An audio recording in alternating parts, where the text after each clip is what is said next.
Hello everybody, it's time to do my August plane giveaway, so let's take a look and see what it's going to be. Over in this corner are the tubs that I refer to as the pile. They're loaded with, and a box on top, those are loaded with planes.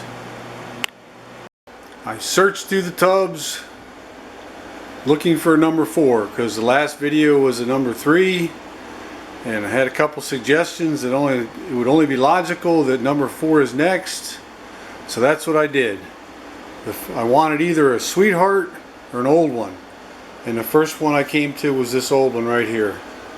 It's a Stanley No. 4 Type 4 made between 1874 and 1884. So we can't get hardly any more 4s than that. But this is a look at her right here. Good looking bones on this old plane. So a good before and after.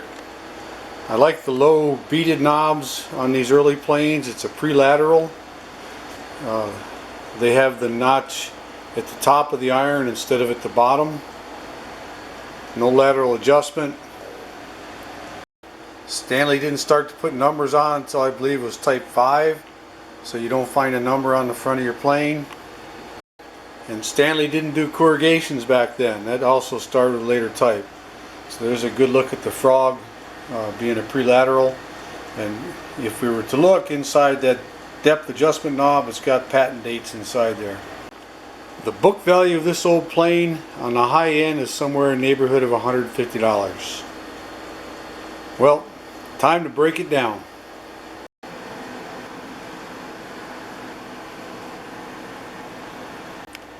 And here she is, all broken down.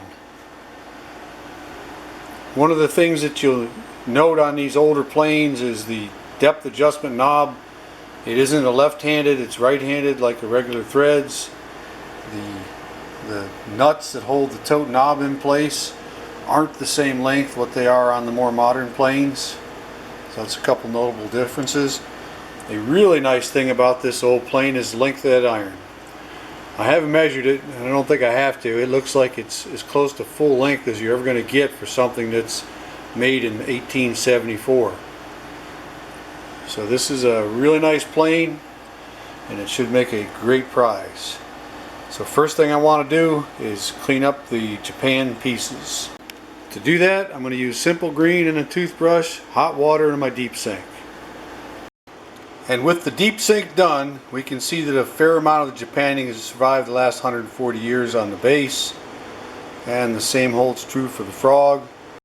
Most of the Japanning loss on the frog occurred here on the upper edge, both sides.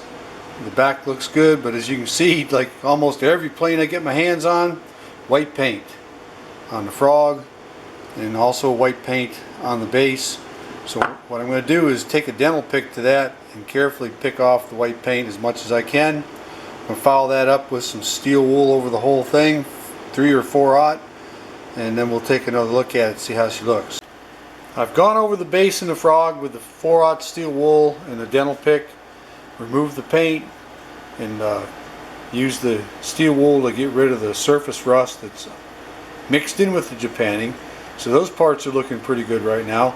The next thing I want to do is take my scraper with a burr on it, and I'm going to go over the flat machine surfaces on the sides and bottom of the plane, and the same thing with the frog. Clean them up a little bit, followed by some steel wool and probably one of these foam or sanding blocks, rubber sanding blocks, because I want to maintain the patina. So that's the idea. I don't want this plane to look new. It worked hard to look like it does over the last 140 years. I want to retain as much of that look as I can and have it still come out looking good. And here's a look at the cleaned up machine surfaces on the base and the frog. You can see that frog looks really pretty. Here's a look at the underside. And the bottom of the base has been cleaned, but the staining has not been removed. That stuff took 140 years to get there. Right side cheek looks really good. And like what happens to me a lot of times, there was a surprise on the left cheek.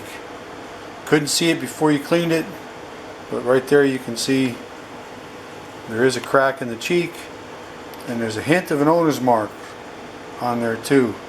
well done, but I can't make the whole thing out. It's John something or other. I'm going to continue this cleanup restoration because this is still going to make a great user, and that little minor crack right there has probably been there for the better part of the 140 years. So I'm hoping that somebody wants it and is going to be happy with it for another lifetime or two. So with those two parts done, it's on to the lever cap. The underside of it I'm going to clean up in my bead blaster, and this top side I'm going to do the same thing I did to the other two parts. I'm going to scrape it, use the rubber sanding block and some steel wool, and try to maintain the patina. And here's a look at how the lever cap looks after being cleaned up. Not too bad. Next thing to do, tote and knob. They look like they've got original lacquer left on them, and it looks good at first glance. So I'm going to use the sponge sander and some steel wool, see how they look. And after gently sanding sponge and steel wool, the tote knob turned out to look really good. If you're not happy with the results that you get and your lacquer was thin, you can put a couple light coats over top of the old lacquer and it'll look just fine. These had some good lacquer. I got lucky. So 140 years, it didn't get used a whole lot. With the tote knob done, it's time for the dirty oil rag. I'm going to use that on the base frog and the lever cap. And with a nice thick coat of dirty oil applied, it's time to move on to the iron and the iron cap. I'm going to take the scraper. There's some rusting on the top part of the iron that I want to gently remove and not lose the patina. And I use the sanding sponge and steel wool, and we'll see how they look. With the iron and the iron cap being pretty clean to begin with, cleaning them up was an easy task. That iron cap was very clean. Got a nice strong logo. Same with the iron. At some point over the last 140 years, the dark bluing that's normally on the back of the iron caps has worn away, or somebody cleaned it away. And there's the back side of the iron. Next thing to do, I'm going to sharpen the iron. The sharpening begins on 150 grit paper, and it'll end over here with some fine paper going 1,000, 3,000, 5,000, and 7,000 grit. For the sharpening, I did as little as possible to disturb the backside. Just want to make sure it was flat and true. You can see I don't have the polish I normally have on the irons. It's just at the very tip. And there was a really shallow bevel put on this thing, about 15 degrees on the original. So all I did was just hit the end so we don't lose a lot of metal, and put it back to around 25 where it should be. So that little 1/8 of an inch at the end, that's it. And the only thing left to clean up is the small parts. That's going to be done with a piece of sandpaper in the screw slots and a dental pick. The brass parts be a real light 4/0 steel wool and maybe a little bit of work with a toothbrush, and that should do it. And after the wire wheel, the small parts look all shiny and new, which I don't like on an old plane like this. So all my small parts, I give them a coating of oil, and this oil for some reason seems to darken them, make them look old again. So that's what's next. So with everything clean, oil applied, the next thing to do is wipe the oil off and wax all the parts, and then it'll be time to put it back together. And here's one last look at all the parts waxed and ready to go back together. This 140-year-old plane is a real beauty. Tote and knob turned out beautiful. Coat of wax brought them back to life. Really nice looking frog. Brass has not been polished, it's just been cleaned. Got the all-important patent dates inside the depth adjustment knob. Don't know how well you can see it, but a nice dark patina remains on the lever cap. Same thing on the iron. The cap iron was almost looking like new when we started. So there's how that turned out. The sides of the base They've retained a nice patina. And pretty much the same with the bottom. All that could be lapped out if somebody wanted, but why do that to a 140-year-old plane? Time to put her back together, and then we'll do a test drive.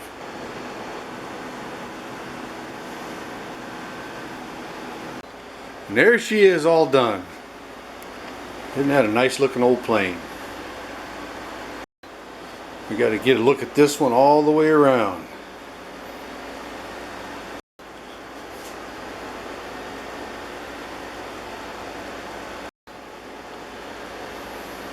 I think it survived the 140 years just fine.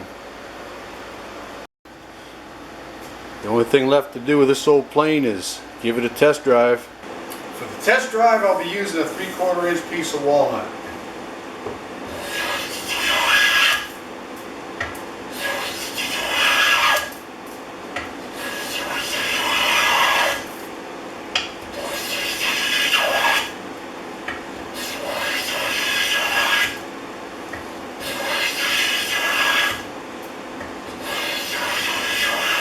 140 years of work, still going.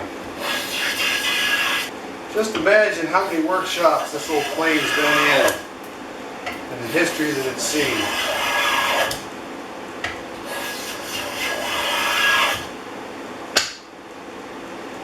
I'd say it's not a bad old plane. So the drawing for this beautiful old plane will go probably the first week of September. If you want to win this plane, make a comment after you watch the video, say I want to win, and in September you'll be in the drawing. Until then, the old plane will be resting right here, sitting in my shadow box, waiting for the next good home. So I hope you enjoyed the video, and good luck with the drawing. It'll be coming up before you know it. Time to look to the pile, see what's next, but until then, time for supper. Bye.